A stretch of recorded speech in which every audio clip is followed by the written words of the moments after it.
brought to you by खाता book. इनका tomorrow होना हो लेकिन हिसाब टुडे हो सकता है। हा? कैसे? भाई खाता आउट करो, खाता बुक डाउनलोड करो, ये ऑटोमेटिकली हिसाब करे, उधारी वापस लाए फटाफट। भेज दिया उसको हिसाब। खाता बुक, बिजनेस हुआ इजी।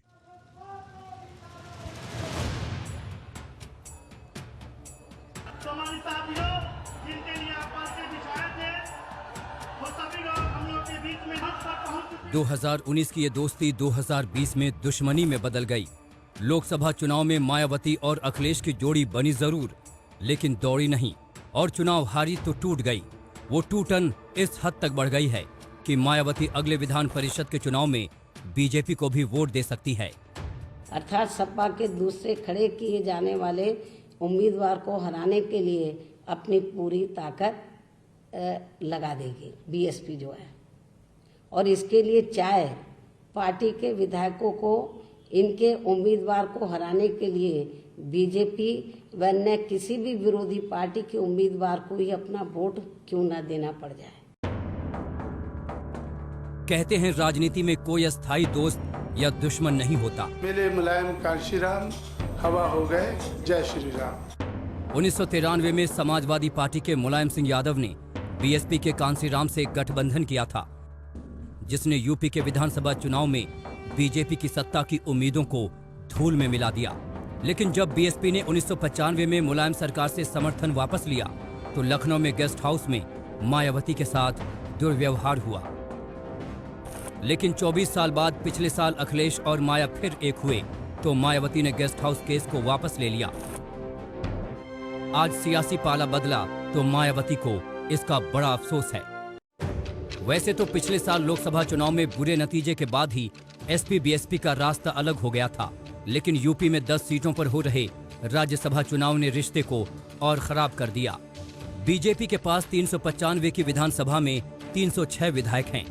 इनमें बीजेपी ने अपने 8 उम्मीदवारों को मैदान में उतारा है, जिनको जिताने के लिए 288 वोट चाहिए। वहीं समाजवादी पार्टी के पास 48 विधायक हैं और उसने एक उम्मीदवार राम गोपाल यादव को उतारा है, जिनको जीतने के लिए 36 वोट चाहिए। बीएसपी के पास 18 विधायक हैं और उसने रामजी गौतम को मैदान में उतारा है, जिनको जिताने के लिए अतिरिक्त 18 विधायक चाहिए। विपक्ष का आरोप है कि मायावती को बीजेपी का समर्थन मिल रहा है। इस बीच निर्दलीय प्रत्याशी के रूप में कारोबारी प्रकाश बजाज ने पर्चा भर दिया, जिनको समाजवादी पार्टी के 10 विधायकों ने प्रस्ताव दिया और बीएसपी के 5 विधायकों ने पार्टी से बगावत कर दी। हालांकि प्रकाश बजाज का पर्चा खारिज हो जाने से मायावती के उम्मीदवार ने राहत की सांस ली है, लेकिन मायावती के तेवर बता रहे हैं कि वो एसपी और विपक्ष को राहत की सांस नहीं लेने देंगी। जिस तरीके से राज्यसभा चुनाव में एक कैंडिडेट को लेकर दोनों में दुश्मनी उपजी है और जिस तरीके से मायावती ने साफ कर दिया है कि उन्हें बीजेपी मंजूर है, समाजवादी पार्टी नहीं, एक दुश्मनी की नई इबारत दोनों के बीच साफ देखी जा सकती है। राज्यसभा के 10 सीटों के साथ ही उत्तर प्रदेश में विधानसभा की 7 सीटों के लिए भी 3 नवंबर को वोट पड़ने वाले हैं।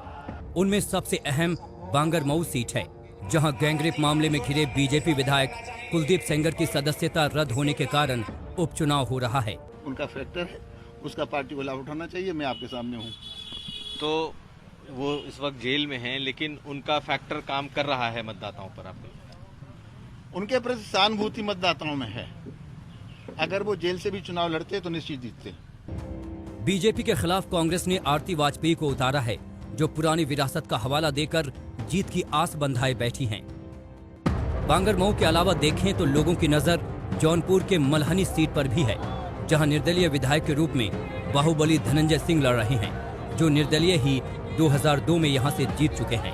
देवरिया सीट की खासियत यह है कि वहां बीजेपी, कांग्रेस, एसपी और बीएसपी ने ब्राह्मण उम्मीदवार पर दांव लगाया है, क्योंकि वहां करीब 50,000 ब्राह्मण वोट हैं।